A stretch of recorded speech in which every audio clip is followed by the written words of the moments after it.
where this goes from, it's out here, and in order to make legal methods more attractive, the illegal methods, it has to be at a place where it's available. That's what I would say about that. John? I'm not saying I'm for or against one way or the other, but I would like to share a thought. I graduated from high school here in 1960. The population is the same now as it was then. It hasn't grown for a reason. And we're a bedroom community, or could be. Why? We need to ask ourselves that, and maybe it's because we don't want to grow, and we don't want to take on anything that's got any risk. I'm not sure. I don't have the answer to that, but there's other towns that have 50 inland tools, but we don't have. And we're talking about a business here, is what the potential is to make money, grow taxes and whatnot. And maybe we need to go back and search, why is it the way it is? Are we stuck in a rut? We don't want progress? Heaven forbid we'd have a stoplight. There'd be way too much traffic, maybe. I don't know. But I mean, we're looking at shoving out a business. I'm not saying this is a good one. I don't know. I don't have the foggiest idea. But it'd be nice if we had a grocery store, and we don't have one because there isn't enough people to support it. And I think what we need to look at is, why is the attitude such that we're not a Forsyth or some other small community? Or go to Wisconsin, and every little bitty town like this has got a whole bunch of industry stuck around someplace. There's a reason for some of that. I don't know what all it is, and I'm not saying it's all within city council's jurisdiction, Well, part of it's the state of Illinois. Planning board that's looking into all those issues you raised tonight, so. Pardon me? We have the Economic Development and Planning Board are looking into all the issues Good. that you raised, so that's something you may want to get involved with, so.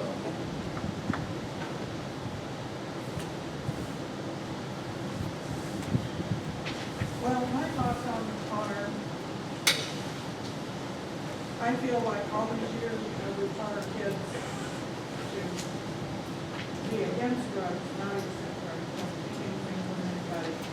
And now we're looking at that, oh, well, now it's okay. It's okay when they get older. But at the same time, I think it's going to affect the workforce. People who smoke marijuana seem to be more laid back. You know, are they going to care that they get to work on time? Are they going to care that they get to work at all? It's going to affect the workforce. If the workforce is able to do something about the people who cause those problems to them. So I think that it's responsible for money. I also think that people who are driving have no business smoking marijuana. I experienced marijuana firsthand when I was married the first time. I had no clue what it was like. And I come home and two people in my house were smoking hash, which is supposed to be a better form of marijuana. And I didn't know what the smell was. I'd never been exposed to anything like it. But my husband had been in Vietnam. So when I went back to work, rather than embarrass the guy who came, I went back to work and I called him and I said, what was the smell? Oh, he said they were smoking hash. And everything I said to them while I was at home, they laughed at. everything was funny, even though it wasn't. And their eyes glazed over. I mean, you know, that's just how it affected them. And I don't want to be in a car driving and some crazy person pulls up behind me and has got no clue whether they smoked too much marijuana and hit me and injure me or any of my loved ones. I just don't think it's a good thing. And like I said, it is definitely going to affect the workforce. And it's going to cost money because of that. And like I said, we keep our kids all these years. We don't take anything from anybody. And I pray that my kids will take the grades and will never get drugs offered to them or anything like that. And fortunately, they were able to get through both schools from one through life. As far as I know, neither one of them ever did smoke marijuana. But that's my feeling. Thank you.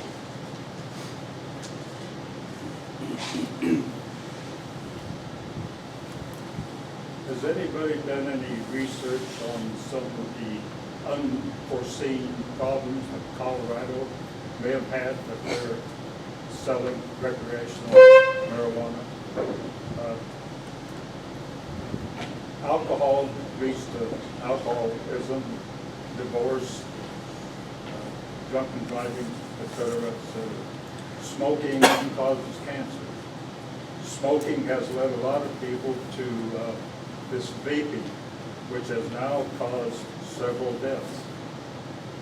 What does smoking marijuana lead to? How many unforeseen problems are there that nobody really knows about? So I was kind of wanting to ask Tony, if recreational marijuana is passed here in town, can you have a feel for if you will have to increase the police force to regulate it, to police it? Do you know if that would require another person or so on the police force? At this time, I don't know. I mean, it may be just kind of like, you know, the things we handle with DUI stuff. I mean, it may, but who knows, it may go crazy, you know. I know a lot of other agencies or, you know, other departments are, they're thinking the same thing. We're expecting the worst and, you know, we don't know. We're gonna learn as we go.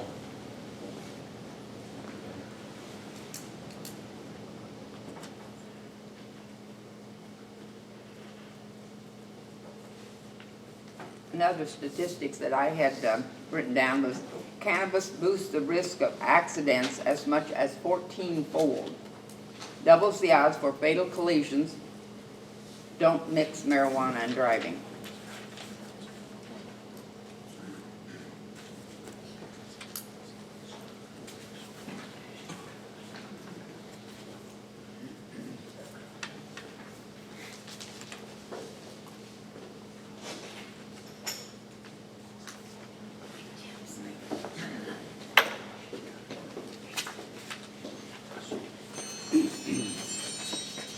While they're talking, I just want to say one thing. I think we're kind of getting away from the fact that it's going to be legal no matter what. And there's nothing we can do about that part. So it doesn't matter where they're getting it from, whether it's legally or the black market, or they're driving to Springfield or Chicago.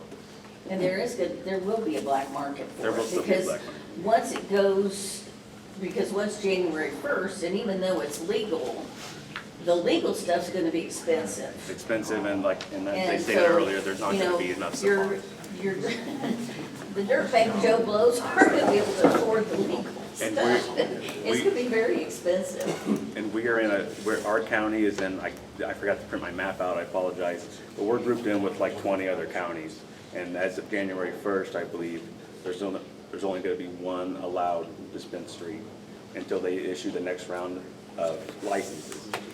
And like I said, I don't. They'll be released in waves every year. Yeah. And they'll have a time frame to make applications and all of that. So with so many, with the limited amount of dispensaries available, obviously the higher population areas are gonna get them first. Yeah. But it's just a matter of time before they're gonna saturate down to our level, Oh, yeah.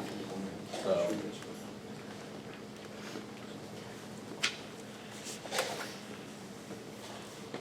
Oh. I was just gonna say, you know, I don't necessarily think the effects on driving, working, I don't think it's any different than alcohol. I don't think it's any different than the people who smoke and are sick and miss work. I think at some point, personal accountability has to enter into it. I mean, you can't just say it's evil, and, I mean, there are always people who are gonna abuse it, like they abuse alcohol. But they're gonna do that People who are anyway. unsafe that text and drive, or talk on their phone and drive. I mean, it's just a reality, and you have to be responsible. Would you deal with a drunk person coming out of the bar, or would you deal with somebody who's high stumbling out of the cannabis lounge, Tony? Deal with them both the same way.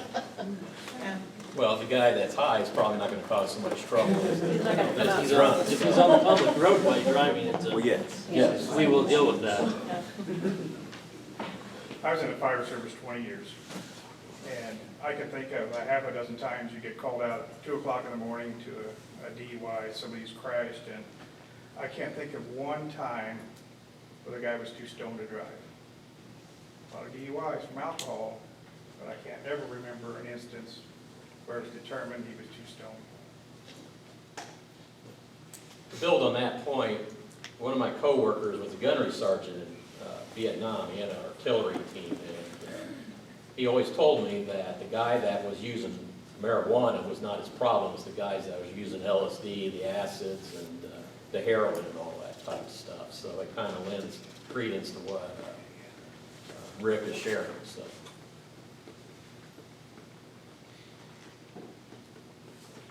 There was just a documentary on TV not very long ago, but the state of Washington and Oregon, that they're now trying to think, why did we go to allow this opening of marijuana to anybody? They're rethinking it because their problems have increased thousandfold. Here we are talking about open a drug house, that's what it is, it's a drug. Here in Mount Pulaski somewhere, where we've been trying to tell our kids all these years, apparently nobody remembers back in the '70s, and one of our kids overdosed and drowned in his own puke. That's one kid we lost. To your statement, they're doing it, let's legalize it, well then, let's open a brothel. Let's do that. Whatever it says to be moral, let's do. To be moral, we can't do that. I think the community would go down on moral. If you have to have your marijuana so damn bad, go to Lincoln, go to Springfield. That doesn't mean we have to do it in Mount Pulaski.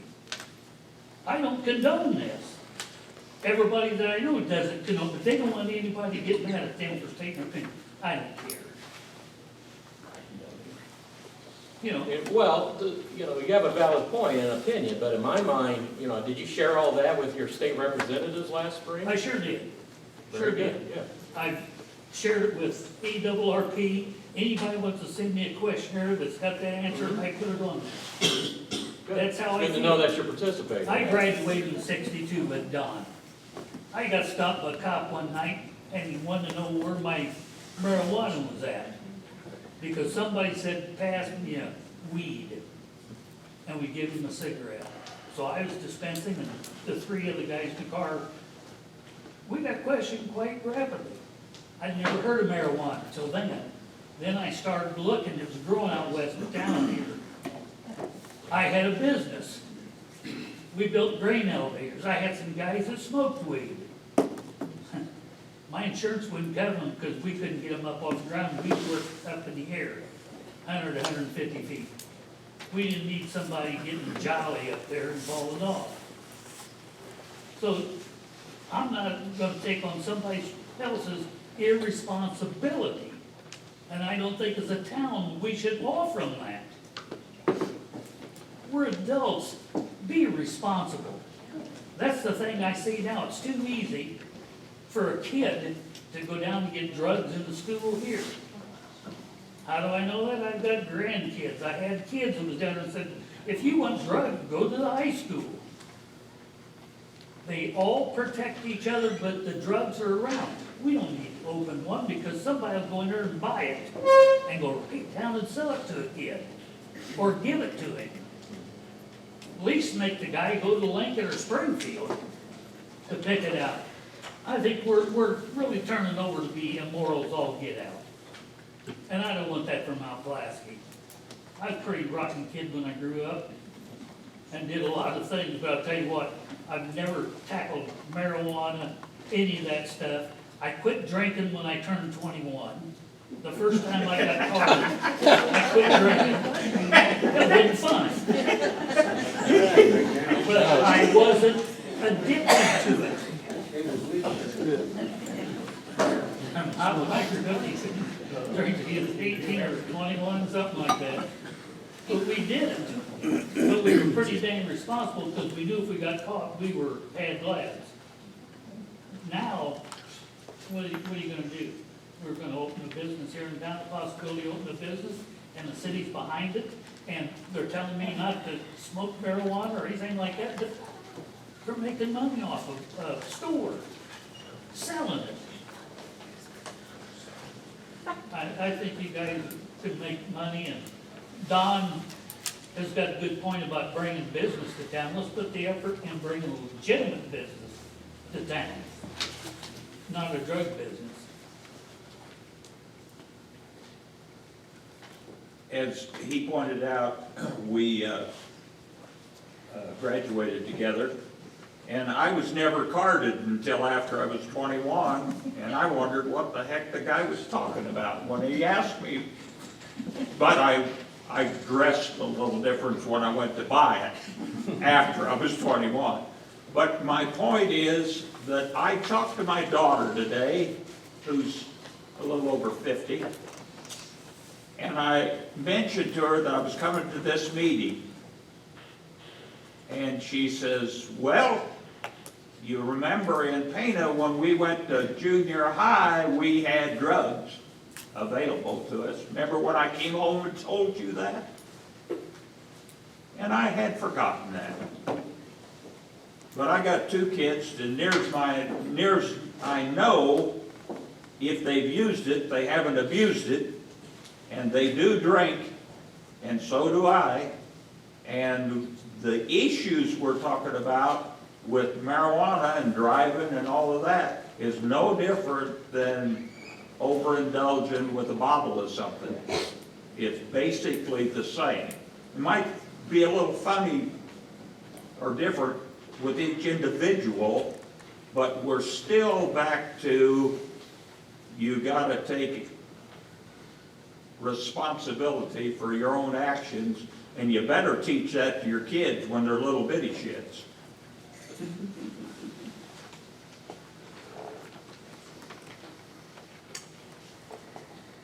I wonder if we can look back through our archives, because I'd really like to know how our city council in the early 1930s handled prohibition. Because you know that was probably a hot topic at the time. We don't talk about that. We're not called Vinegar Hill for nothing. Exactly, thank you. Where did you get a cold drink in 1928 in Logan County? Here. We got that reputation. Now, I'm not saying that should sway anybody's decision to continue that reputation, but I'm just curious to how our forefathers handled that. Because I'm sure it was probably a pretty rough issue, kind of like we're sitting here talking about right now. You know, where we got pros and cons on each side of this opinion as opposed to his opinion. You follow me? I'm just kind of curious. I mean, maybe that would be worth 10 minutes of our time sometime, just to look at that, just see. Interesting reading. Oh, I'm sure it'd be real interesting reading.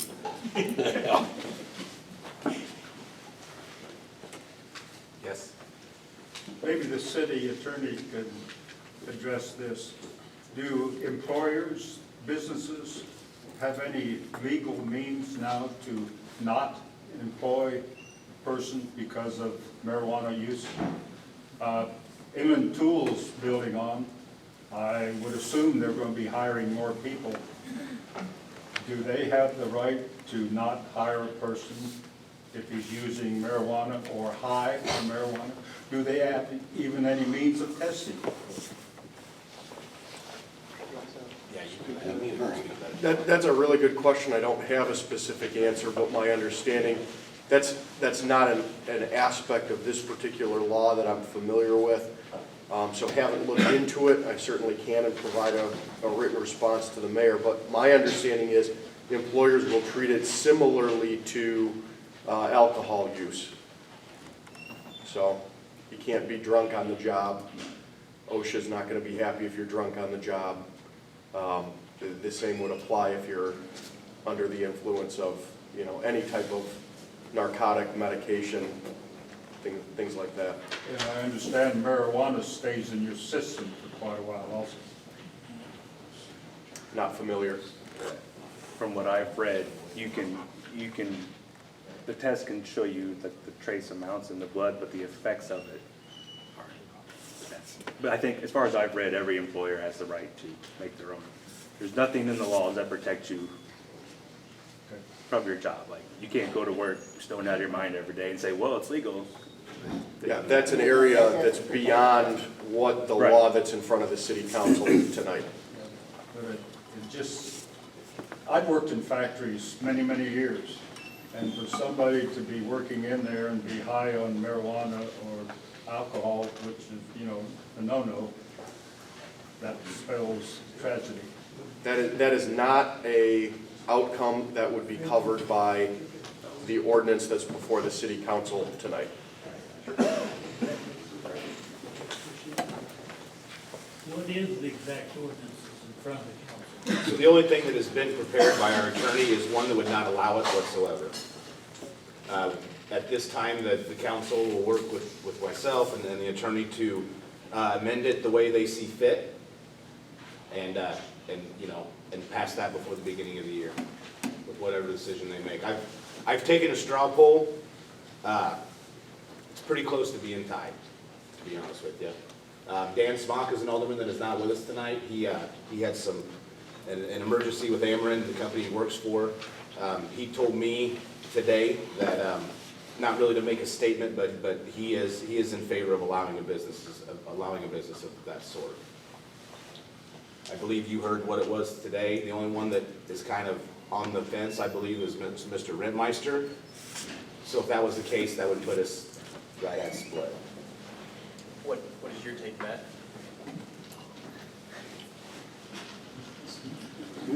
I was trying to get away from it as best I could. No, I am on the tie-breaking vote, but at the same time, I would like to leave this up to the city council. I think that time is on our side. I think that by rushing into it, Andrew, like you said, I totally agree with that. I believe rushing into it is something that the city may not, you know, necessarily admire when it happens. At the same time, I understand everybody's aspect on the revenue. It's a tough one. I was hoping to not have to break the tie. I mean, I'll be completely honest with you, but if I have to, I have to. So, as the legislative branch of the city council, this decision lies directly within the alderman of the city council. Yes, Phyllis. If this is something that doesn't have to be rushed into, is there a possibility that it could be tabled and we have an election in March and it could be put on the ballot and the people could vote as to how they feel and then we could make a decision in March? That we very well could, but if we don't act on it, Phyllis, in some way accordingly, then we're bound to the state code starting January 1. So if we don't make any type of restrictions or allowances, it'll basically be free reign. And at which time I feel is the worst thing. It means that as long as they are following the Illinois code, then they are allowed to do business within our city limits because we don't have a restriction on it. So if we waited till March and somebody came in and did open a dispensary, We could not stop it. it would be very difficult to stop. Did I hear Mr. Emrick say that if they say okay, does the state have to issue a license to do this, or Yes. does? Yes. They would have to get a license from us first. My understanding is they're not gonna license from us, like, it's up Oh, to they the can't. state, not It's a state. us. Okay. I didn't Department know, of Agriculture's handling it. I didn't know if it was like a liquor license, like you can't get a liquor license from the state of Illinois unless you have a city one. There was a specific line item in the frequently asked questions that addressed that. That's right. It was up to the state only. I believe So the the Department of state has- Agriculture is the one that's administering the dispensary licenses. So the state has to also issue a dispensary license if you say okay for somebody in Mount Pulaski before they can do it? Yeah. Well, it doesn't necessarily, it's gonna be somebody from Mount Pulaski, it could be Anybody. anybody. that Probably lives be in somebody Pulaski, outside. correct? But you It's very also said costly. that they only issue so many, Yes. and so I much believe the time number is frame. 75 in the first year. 75 in what they call the first wave, and there'll be another 75 a year from now. So we're not even in the first year. That's right. Well, we're not even to January 1st yet, so. Well, I know, but even after that, we wouldn't even be on. It's a phase-in type situation. Not anybody, you have to go through a very rigorous application process to get that license. So even if you say, okay, we're still a year away. Oh, yeah. Well, yes, yes. I would think that if only 75 licenses are issued in the first year, the chances of one of those 75 people choosing Mount Pulaski as a place of their business is probably slim. But is that what you're getting at? Yeah. Now, once there's Really- 150, maybe one Really, might if you choose voted this no town. and brought it back a year from now, we'll still be the same time frame. Is that correct? Yes, Uh, yes, Dave. Okay, what if you, back to what Bill was asking, what if you said, okay, we're gonna go with no, you can't have your, put it on the warrant, okay, was that it? But can't you amend it, if ever you put it on the thing in March, people want it, can you amend this? We could. That would keep us out of hot water, maybe, just, I think it needs to be slowed down a little bit. That's definitely something that we could do, yes.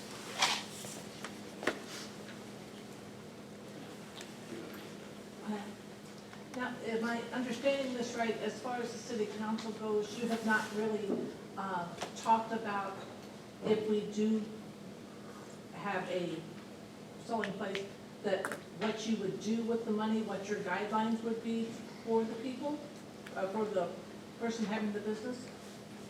Not as far as like what the extra sales tax that we will put on them. no. Right, or the guideline, you know, what, how, the parameters, you have not really discussed that? As far as I'm under the impression, and Tim might know this better than I would, it would just go into our sales tax line item, which would go directly into our general fund. We can spend it on whatever we see. Okay. Am I correct in that, Tim? Yes. It's not Yes, separate. It's It's not just something like the separate. business district tax, the county school, tax, that's, dispersed by the Department of Revenue. Okay. So,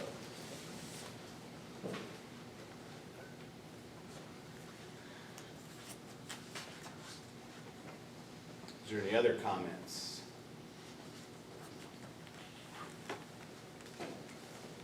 Is there any alderman that would like, oh, sorry, did I miss somebody? Yeah, Rick. It seems to me like we're putting morals aside and selling it for tax dollars is what it amounts to. Doesn't make any difference about morality. We just want tax dollars. Did you say the same thing about the bar when you opened them? Well, it's true. That was years ago and can't do anything about it. Well, we can rescind the liquor licenses. It's the same thing as what we're talking about tonight. You've got the chance to do this at the start rather than the finish. Well, it's the same thing. Say how you We just, abate all the liquor licenses. When they expire, we don't reissue them. It's the same effect. I would say if that's what the people wanted, I'd be okay with that, if that's what most people wanted. I think this issue particularly, the council's split on it. From the input tonight, it sounds like the public is split just as well. I do think it would be a good idea to just put it on the referendum and see, I don't know, a larger poll takes, maybe a non-binding thing that we gather input on, and move forward that way. there's certainly not one side that's gonna appease a majority of the people on this issue. Well, we can't put it on a referendum if we need a decision by the first of the year. And number two, the filing deadline is starting today, so I don't know if the county has the election process set up for a local issue like I this. would think it'd be too late to put it on the March referendum. Kelly, do you have any help with that by chance? No, I'm sorry, John, it's a different office. Right, I know it is, but I didn't know if you just might, I didn't know if you just might know. I'm gonna say no, but it is. It's getting very, very, very late. Yeah, it has to be on there soon, how that from county. Like before December 31st. Right. Plus, the elections have to be set up for local, and they got some of the staging, because we went through this before. Yes.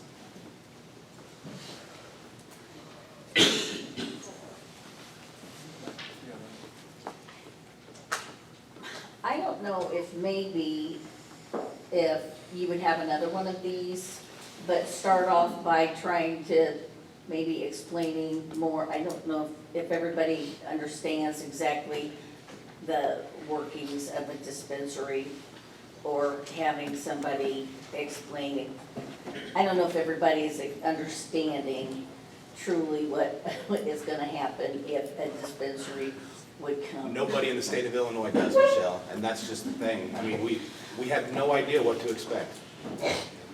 You could probably talk, I mean, can't you, well, I mean, I know it's the medicinal one, but, you could, I mean, but I think that, I know there's some people here that don't, I mean, they're not, I don't think they're grasping even what, or even some of what's, Right. I mean, even some of the, and I know, it's gonna be a learning process, just like Tony said. From January 1st on, it's gonna be a learning process of what to expect, unfortunately. And that's just, I don't know. But To the aldermen that are for it, what would you propose, as opposed to the sample ordinance that I have handed out, that would allow no such businesses? What do you propose that how we amend this to allow certain ones or not certain ones? That is something, you know, I believe when we do make the call on this, we'll have to have an ordinance saying both, how it is not going to be allowed or how it is. What's everybody's thoughts on that? Are you looking at making just a dispensary only to start with? As far as like the other related businesses? Yes. That, and the I say cultivation we're open center, for all of them. we're open for all of them. The cultivator I looked at was a very well-organized operation, and you would not believe how much ventilation, reduced the smells, and how much money they're putting in to control the after effects, so it'll smell less than a hog farm type, maybe that's a bad analogy, but that's kind of what you have, so